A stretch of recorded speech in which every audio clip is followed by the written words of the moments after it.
मैं आपको बता दूं कि कौन कौन ओडीआई स्क्वाड में आए हैं, जो न्यू एंट्रीज हैं वो आपको बता देते हैं। फखर जमान क्योंकि पिछली सीरीज में नहीं थे, वो इंजर्ड थे, वो अनफिट थे, तो वो ड्रॉप थे, तो उनकी ओडीआई स्क्वाड भी कहा कि फिटनेस कंसर्न्स और पिछली सीरीज में भी ड्रॉप थे। वो नहीं थे ना, वो आप चैंपियंस ट्रॉफी से फिर वो इंजरी का शिकार थे। फखर जमान की वापसी हुई है, हसीबुल्लाह को रखा गया ऐसा backup wicket keeper, Mohammad Haris की जगह आपके रिजवान के साथ रखा गया। हसीबुल्लाह है, वसीम जूनियर ओडीआई स्क्वाड में नहीं थे, ये भी एक अच्छा फैसला है वसीम जूनियर को ओडीआई में डालने का, क्योंकि जूनियर हमने देखा 2023 में आपके सारे बॉलर पेट रहे थे, जूनियर सबसे अच्छा था। बिल्कुल, फैसल अकरम को डाला गया, ये भी एक अच्छी चॉइस है। आई होप कि फैसल अकरम यहाँ पे बहुत अच्छा करें, तो आप उनको आगे भी चांस दे सकते हो, वर्ल्ड कप के लिए भी कंसीडर कर सकते हो। और हारिस रऊफ को भी मौका मिला, जो कि मुझे लगता है बस मौका मिल गया उनको, कुछ इसमें कहना ही कहा जाए तो बेहतर है, कोई कमेंट्स नहीं होगा। लेकिन एक अच्छी बात जो अली साहब, मैं T20 पे दोबारा आऊंगा, उस्मान तारिक को जो डाला है, और अगर अल्लाह करे उनका एक्शन भाई भी इंक्लूड किया, उसके हमने बात नहीं की। हाँ, अभी उसमें भी बात करते हैं, लेकिन अगर ये उस्मान तारिक का एक्शन रिपोर्ट नहीं होता भाई, अगर एक्शन रिपोर्ट नहीं होता तो भाई T20 वर्ल्ड कप में ये बहुत बड़ा इंपैक्ट हो सकता है। वर्ल्ड कप खेल जाए फिर बेशक जो होना है, क्योंकि श्रीलंका में वो खेले भी है, लंका प्रीमियर लीग, और उनको बड़ा एक्सपीरियंस है, वो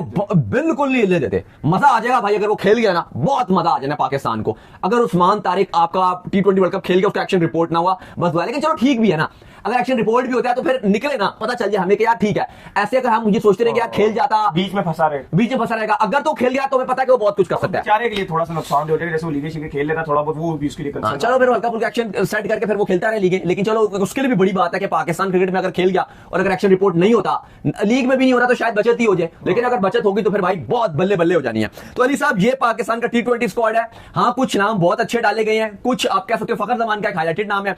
इरफान खान नियाजी के लिए इवन गिलेस्पी ने बड़ी बात की थी अभी 3 दिन पहले, जसन गिलेस्पी ने, कि ये पाकिस्तान को बड़े लॉन्ग टर्म सर्व कर सकता है, ये दुनिया की बड़ी बड़ी लीग्स में अच्छा कर सकता है। ऑल टाइम उसका नाम भी आता रहा, हर मीडिया आउटलेट्स ने रिपोर्ट किया, हर जराए बताते रहे कि सिलेक्शन कमेटी उसको कंसीडर कर रही थी। लेकिन लास्ट मोमेंट पे सिलेक्शन कमेटी, हम आपको बता रहे थे कि रोज बरोज इनकी मीटिंग्स हो रही थी, बाबर आजम के वाले से भी रोज डिबेट हो रही थी, रखा जाए नहीं रखा जाए, रखा जाए नहीं रखा जाए। शाहीन के वाले से रोज बात हो रही थी, क्या उसको आराम करवा देना चाहिए, क्या उसको खिला देना चाहिए। लेकिन ये खबरें हमारे पास आई है कि शाहीन अफरीदी से T20 में खुद पूछा गया कि शाहीन शाह, क्योंकि जब कप्तान भी बन गए, उनसे जब बात ही की गई, क्योंकि पहले सिलेक्शन कमेटी मन मना चुकी थी कि शाहीन शाह अफरीदी नहीं होंगे आपके T20 स्क्वाड में, उनको आराम करवाया जाएगा। लेकिन जब शाहीन से पूछा गया कि आप आपको T20 में आराम करवाना चाह रहे हैं, तो शाहीन ने कहा नहीं, मुझे आराम नहीं चाहिए, मैं खेलूंगा। तो सिलेक्शन कमेटी ने कहा ठीक है जी, आपको खिलाएंगे। यह फैसला किया गया। नसीम शाह के हवाले से, क्योंकि सीनियर खिलाड़ी ज्यादातर आपके जैसे हारिस रऊफ हैं, उनको ड्रॉप किया गया, रिजर्व में डाला गया, इसलिए नसीम शाह को स्क्वाड में डाला है। तो ओवरऑल देखो तो ठीक है, कुछ नाम ठीक भी नजर आ रहे हैं। लेकिन इरफान खान नियाजी की मैं बात, मेरी राय की थी, बस वो करते हैं, फिर आगे एंड करेंगे।